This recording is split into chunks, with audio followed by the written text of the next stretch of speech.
ओम नमो भगवते वासुदेवाय। भागवत पुराण दशम स्कंद 23वां अध्याय। यज्ञ पत्नियों पर कृपा।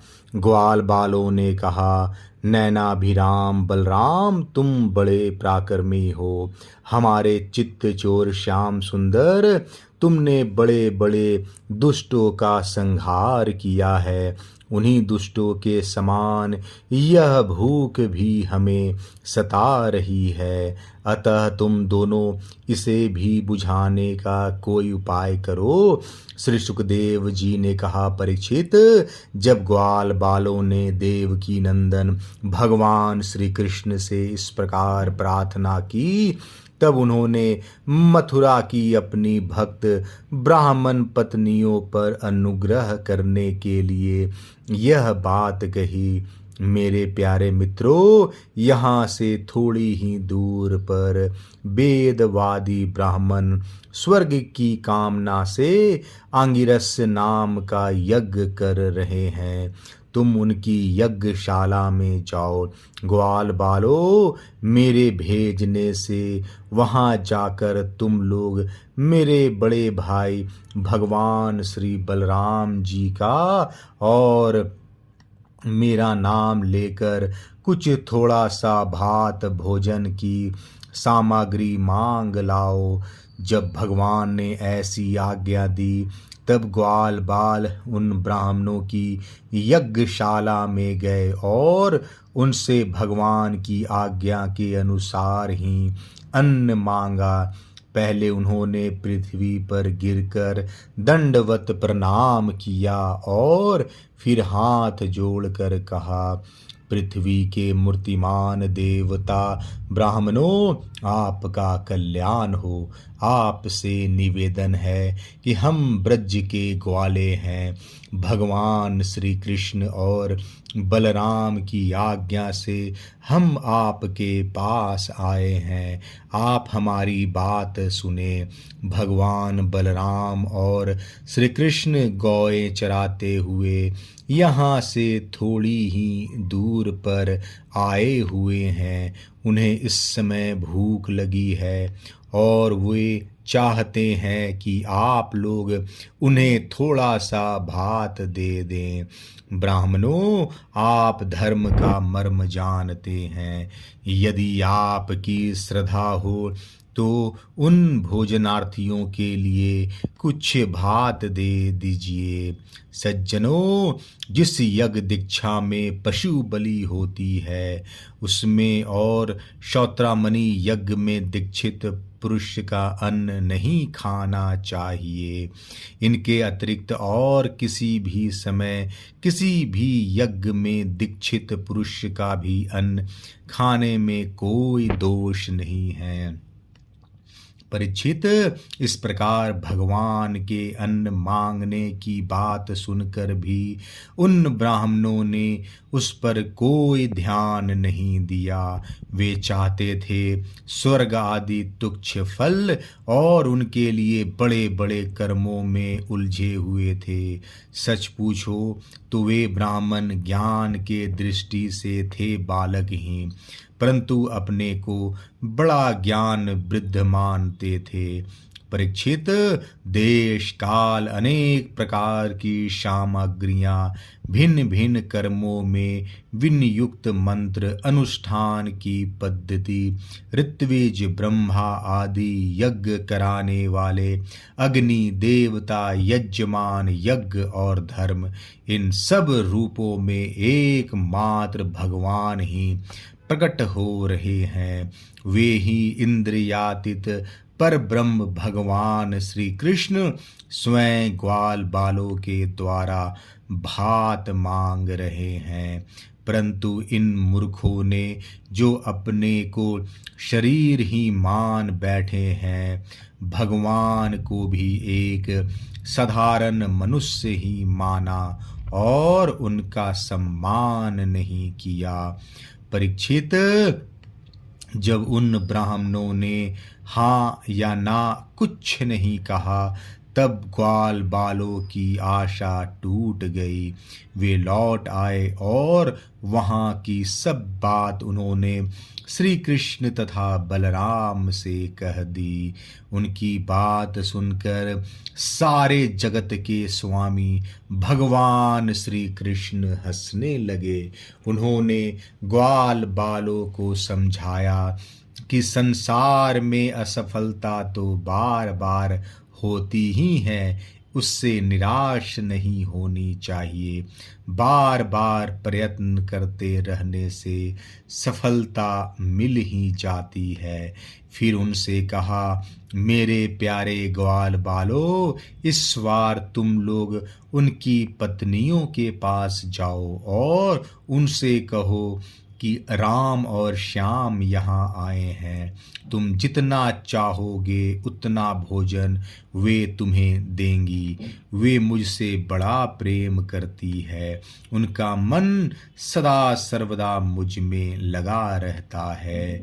अब की बार ग्वाल बाल पत्नीशाला में गए। वहां जाकर देखा तो ब्राह्मणों की पत्नियां सुंदर सुंदर वस्त्र और गहनों से सज धज कर बैठी है। उन्होंने द्विज पत्नियों का प्रणाम करके बड़ी नम्रता से यह बात कही, आप विप्र पत्नियों को हम नमस्कार करते हैं। आप कृपा करके हमारी बात सुने। भगवान श्री कृष्ण यहाँ से थोड़ी ही दूर पर आए हुए हैं और उन्होंने ही हमें आपके पास भेजा है। वे ग्वाल बाल और बलराम जी के साथ गौएं चराते हुए इधर बहुत दूर आ गए हैं। इस समय उन्हें और उनके साथियों को भूख लगी है। आप उनके लिए कुछ भोजन दे दें। परीक्षित, वे ब्राह्मणियां बहुत दिनों से भगवान की मनोहर लीलाएं सुनती थी। उनका मन उनमें लग चुका था। वे सदा सर्वदा इस बात के लिए उत्सुक रहती कि किस प्रकार श्री कृष्ण के दर्शन हो जाएं। श्री कृष्ण के आने की बात सुनते ही वे उतावली हो गईं। उन्होंने बर्तनों में अत्यंत स्वादिष्ट और हितकर भक्ष्य भोज ले और जोश चारों प्रकार की भोजन सामग्री ले ली तथा भाई बंधु पति पुत्रों के रोकते रहने पर भी अपने प्रियतम भगवान श्री कृष्ण के पास जाने के लिए घर से निकल पड़ी। ठीक वैसे ही जैसे नदियां समुद्र के लिए, क्यों न हो, न जाने कितने दिनों से पवित्र कीर्ति भगवान श्री कृष्ण के गुण लीला सौंदर्य और माधुर्य आदि का वर्णन सुन सुन कर उन्होंने उनके चरणों पर अपना हृदय निछावर कर दिया था। ब्राह्मण पत्नियों ने जाकर देखा कि यमुना के तट पर नए नए कोपलों से शोभायमान अशोक वन में ग्वाल बालों से घिरे हुए बलराम जी के साथ श्री कृष्ण इधर उधर घूम रहे हैं। उनके सांवले शरीर पर सुनहला पीतांबर झिलमिला रहा है। गले में वनमाला लटक रही है। मस्तक पर मोर पंख का मुकुट है। अंग अंग में रंगीन धातुओं से चित्रकारी कर रखी है। नए नए कोपलों के गुच्छे शरीर में लगाकर नट का सा वेश बना रखा है। एक हाथ अपने सखा ग्वाल बाल के कंधे पर रखे हुए हैं और दूसरे हाथ से कमल का फूल नचा रहे हैं। कानों में कमल के कुंडल हैं। कपोलों पर घुंघराली अलके लटक रही हैं और मुख कमल मंद मंद मुस्कान की रेखा से प्रफुल्लित हो रहा है।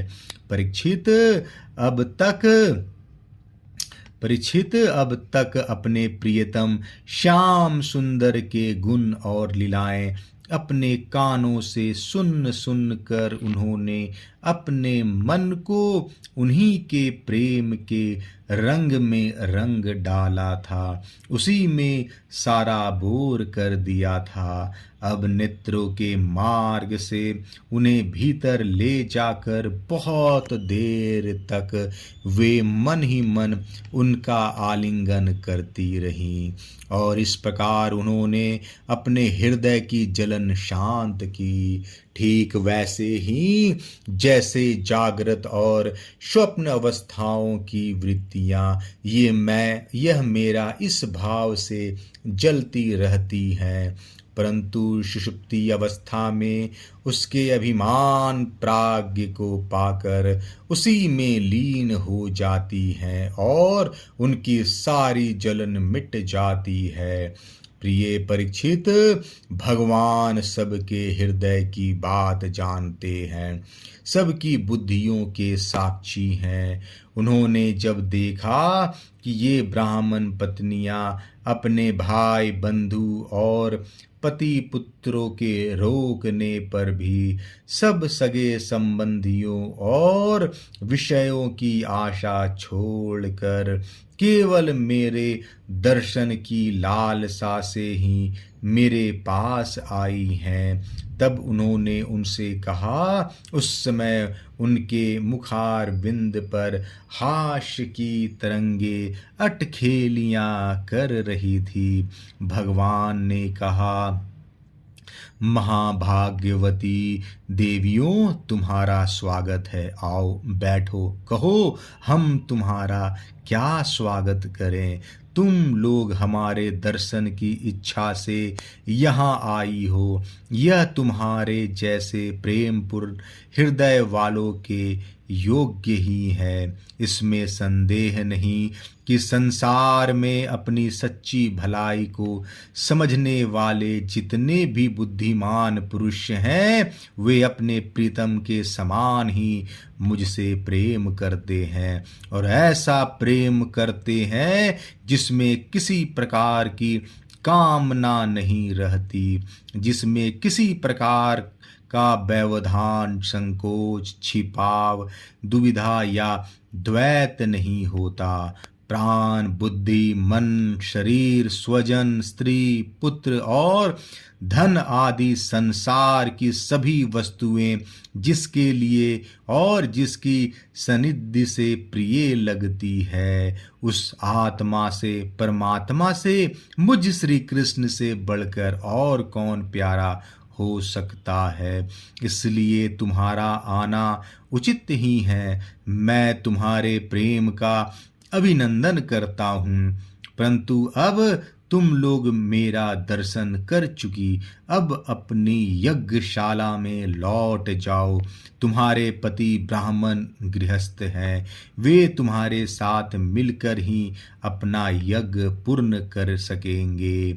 ब्राह्मण पत्नियों ने कहा, अंतर्यामी श्याम सुंदर, आपकी यह बात निष्ठुरता से पूर्ण है। आपको ऐसी बात नहीं करनी चाहिए।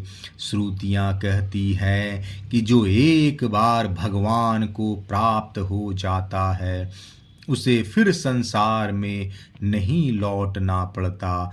आप अपनी यह वेद वाणी सत्य कीजिए। हम अपने समस्त सगे संबंधियों की आज्ञा का उल्लंघन करके आपके चरणों में इसलिए आई हैं कि आपके चरणों से गिरी हुई तुलसी की माला अपने केशों में धारण करे। स्वामी, अब हमारे पति पुत्र माता पिता भाई बंधु और स्वजन संबंधी हमें स्वीकार नहीं करेंगे, फिर दूसरों की तो बात ही क्या है।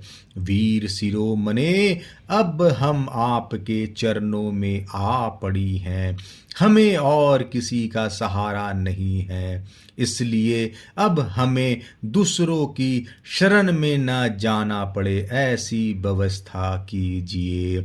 भगवान श्री कृष्ण ने कहा, देवियों, तुम्हारे पति पुत्र माता पिता भाई बंधु कोई भी तुम्हारा तिरस्कार नहीं करेंगे, उनकी तो बात ही क्या, सारा संसार तुम्हारा सम्मान करेगा। इसका कारण है अब तुम मेरी हो गई हो, मुझसे युक्त हो गई हो। देखो ना, ये देवता मेरी बात का अनुमोदन कर रहे हैं। देवियों, इस संसार में मेरा अंग संग ही मनुष्यों में मेरे प्रति या अनुराग का कारण नहीं है, इसलिए तुम जाओ अपना मन मुझ में लगा दो, तुम्हें बहुत शीघ्र मेरी प्राप्ति हो जाएगी। श्री सुखदेव जी कहते हैं, परीक्षित, जब भगवान ने इस प्रकार कहा तब वे ब्राह्मण पत्नियां यज्ञशाला में लौट गईं। उन ब्राह्मणों ने अपनी स्त्रियां में तनिक भी दोष दृष्टि नहीं की, उनके साथ मिलकर अपना यज्ञ पूरा किया। उन स्त्रियों में से एक को आने के समय ही उसके पति ने बलपूर्वक रोक लिया था। इस पर उस ब्राह्मण पत्नी ने भगवान के वैसे ही स्वरूप का ध्यान किया जैसे कि बहुत दिनों से सुन रखा था। जब उसका ध्यान जम गया तब मन ही मन भगवान का आलिंगन करके उसने कर्म के द्वारा बने हुए अपने शरीर को छोड़ दिया। शुद्ध सत्वमय दिव्य शरीर से उसके भगवान की सनिधि प्राप्त कर ली। इधर भगवान श्री कृष्ण ने ब्राह्मणियों के लाए हुए उस 4 प्रकार के अन्न से पहले ग्वाल बालों को भोजन कराया, फिर उन्होंने स्वयं भी भोजन किया। परीक्षित, इस प्रकार लीला मनुष्य भगवान श्री कृष्ण ने मनुष्य की सी लीला की और अपने सौंदर्य माधुर वाणी तथा कर्मों से गौएं ग्वाल बाल और गोपियों को आनंदित किया और स्वयं भी उनके अलौकिक प्रेम रस का आस्वादन करके आनंदित हुए। परीक्षित, इधर जब ब्राह्मणों को यह मालूम हुआ कि श्री कृष्ण तो स्वयं भगवान हैं, तब उन्हें बड़ा पछतावा हुआ। वे सोचने लगे कि जगदीश्वर भगवान श्री कृष्ण और बलराम की आज्ञा का उल्लंघन करके हमने बड़ा भारी अपराध किया है। वे तो मनुष्य की सी लीला करते हुए भी परमेश्वर ही हैं। जब उन्होंने देखा कि हमारी पत्नियों के हृदय में तो भगवान का अलौकिक प्रेम है और हम लोग उससे बिल्कुल विपरीत हैं, तब वे पछता कर अपनी निंदा करने लगे। वे कहने लगे, हाय, हम भगवान श्री कृष्ण से विमुख हैं। बड़े ऊंचे कुल में हमारा जन्म हुआ, गायत्री ग्रहण करके हम द्विजाति हुए, वेदाध्ययन करके हमने बड़े बड़े यज्ञ किए, परंतु वह सब किस काम का? धिक्कार है, हमारी विद्या व्यर्थ गई, हमारे व्रत बुरे सिद्ध हुए, हमारी इस भोग्यता को धिक्कार है। ऊंचे वंश में जन्म लेना, कर्म कांड में निपुण होना किसी काम न आया, इन्हें बार बार धिक्कार है। निश्चय ही भगवान की माया बड़े बड़े योगियों को भी मोहित कर लेती है, तभी तो हम कहलाते हैं मनुष्यों के गुरु और ब्राह्मण, परंतु अपने सच्चे स्वार्थ और परमार्थ के विषय में बिल्कुल भूले हुए हैं। कितने आश्चर्य की बात है, देखो तो सही। यद्यपि ये स्त्रियां हैं, तथापि जगत गुरु भगवान श्री कृष्ण में इनका कितना अगाध प्रेम है, अखंड अनुराग है। उसी से इन्होंने गृहस्थी की वह बहुत बड़ी फांसी भी काट डाली, जो मृत्यु के साथ भी नहीं कटती। इनके न तो द्विजाति के यज्ञोपवीत आदि संस्कार हुए हैं, और न तो इन्होंने गुरुकुल में ही निवास किया है, न इन्होंने तपस्या की है, और न तो आत्मा के संबंध में ही कुछ विवेक विचार किया है। इनकी बात तो दूर रही, इनमें न तो पूरी पवित्रता है और न तो शुभ कर्म ही। फिर भी समस्त योगेश्वरों के ईश्वर पुण्य कीर्ति भगवान श्री कृष्ण के चरणों में इनका दृढ़ प्रेम है, और हमने अपने संस्कार किए हैं, गुरुकुल में निवास किया है, तपस्या की है, आत्मानुसंधान किया है, पवित्रता का निर्वाह किया है तथा अच्छे अच्छे कर्म किए हैं, फिर भी भगवान के चरणों में हमारा प्रेम नहीं है। सच्ची बात यह है कि हम लोग गृहस्थी के काम धंधों में मत वाले हो गए थे, अपनी भलाई और बुराई को बिल्कुल भूल गए थे। अहो भगवान की कितनी कृपा है। भक्त वत्सल प्रभु ने ग्वाल बालों को भेजकर उनके वचनों से हमें चेतावनी दी, अपनी याद दिलाई। भगवान स्वयं पूर्ण काम है और केवल मोक्ष पर्यंत जितनी भी कामनाएं होती हैं उनको पूर्ण करने वाले हैं। यदि हमें सचेत नहीं करना होता तो उनको हम सरीखे क्षुद्र जीवों से प्रयोजन ही क्या हो सकता था।